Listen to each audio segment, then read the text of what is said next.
Let's now join Adedoja Salam-Adeniyi, who's at the site of the collapsed building on Gerrard Road, Ikoyi, for updates. Doja, what exactly is the mood like this evening? Have you been able to speak with relatives?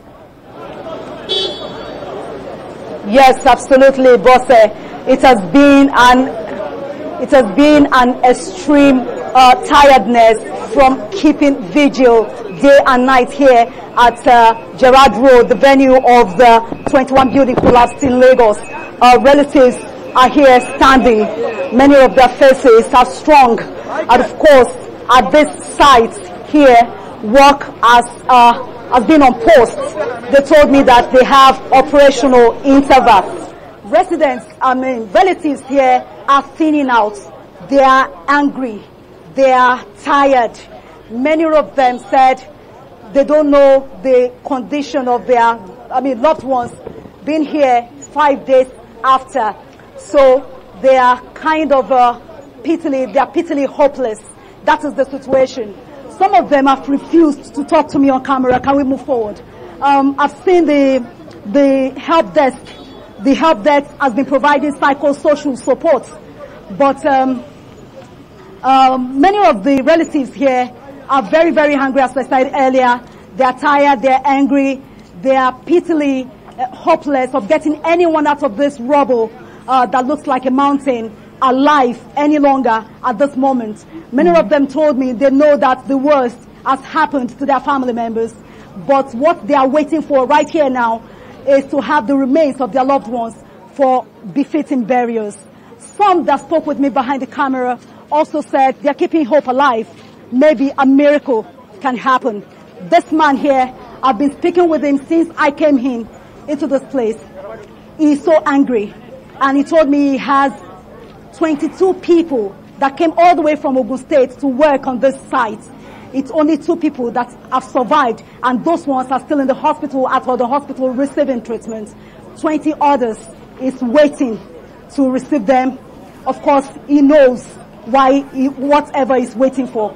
Many of the relatives have gone to the Yaba IDH, Yaba Infectious Disease Hospital, where the remains of the people here that died here are kept. So the Commissioner for Information, Benga Omotosho, said earlier today that they can start going to that morgue to identify their loved ones, the remains of their loved ones.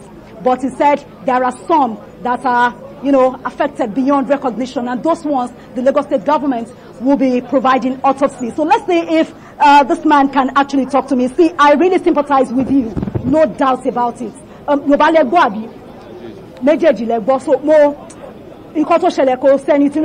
understand? So mo deri be se latekon pe e kan binu ni o take me time ke to ba mi sọ̀rọ̀. So kí ló ṣẹlẹ̀ gangan? Mo fẹ́ ke sọ fún mi gangan. Mo gbọ́rọ̀ yín. Bí pé country wa o. Àwọn èèyàn yín tó wà ńbí mélòó ni mo fẹ́ kó confirm ẹ fún mi. Àwọn èèyàn mi tí mo mọ̀ tó wà ńbí is 20. 22 ni wọ́n, méjì wà lọ hospital don survive, 30 rí. But 20 àti rí wọn rárá láti mọ̀wé ìbàfò. So in tó kọ̀ ṣẹlẹ̀ pé ẹni pé ìyàwó ẹni yẹn àwọn yẹn ṣé wọ́n ti lọ check wọn níbi tí ìjọba ní kan lọ. Wọ́n ti lọ, wọn jẹ́ kán wọlé. Kí ló dé tí wọ́n jẹ́ kí wọ́n wọlé? Wọ́n ní the ID láti bíbà tó máa láti bíbà yìí. Láti bí. Pé wọ́n ní ID kan tó máa fún wọn. ID card. So ṣé ti wá gba ID card náà? Àti gba ID card. Ṣé wọ́n ti wá lọ? Wọ́n ní tó bá ti di 4 láti ọ̀la lọ. Lọ nǹkan ṣẹ̀ máa wá. Wọ́n ṣẹ̀ máa wá. Ṣé nǹkan tó ń bí yín nú nìyẹn? Ní tó ń bí mi inú kọ́ nìyẹn. Kí ló ń bí yín nú? Bí ó ṣe bọ́n ṣe ń aráàzà àwọn tó ní òkú ń bíbà wọn jẹ́ wọn attend sí wọn bí èyí bí ẹlẹ́ran ara normal ẹ̀wúyẹ yín.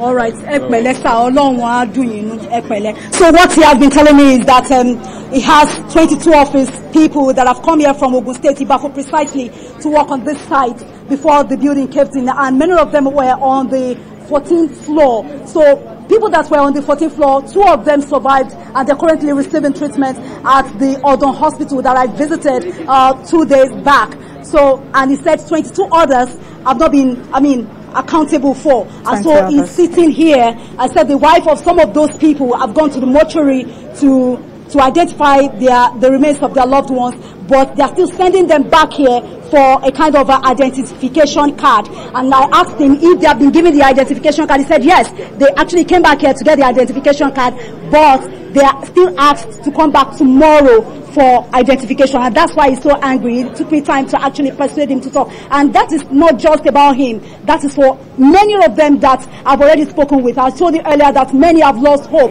They know that the worst has happened to their family members, to their relatives, because being in this rubble 5 days after, you know, the chances of anyone surviving is very, very slim. But before now, the Lagos State government, I know that they have been pouring oxygen and water inside the debris. I tell you, I've not seen that since I came, maybe because they know probably no survival anymore, and that is the reality. But I saw a man that said he's still keeping hope alive. He said miracle can happen, and that is where the psychosocial support of this help desk is very, very important. They are also, you know, aside from the fact that they are writing lists of people, remains of people, getting information of people that, the missing people precisely, they're also providing psychosocial support on the relatives and families who still have people here, and that is their work. So that is the situation here. It's pathetic, it's saddening. Bosse. Thank you, Adedoja. One can really see a reason there. So based on what that man has said, from 4 p.m. Tomorrow, Saturday, 6th of November, relatives can go pick up identification tags, which they can take to the IDH to identify their loved ones. Thank you, Georgia, for that update. Please stay safe.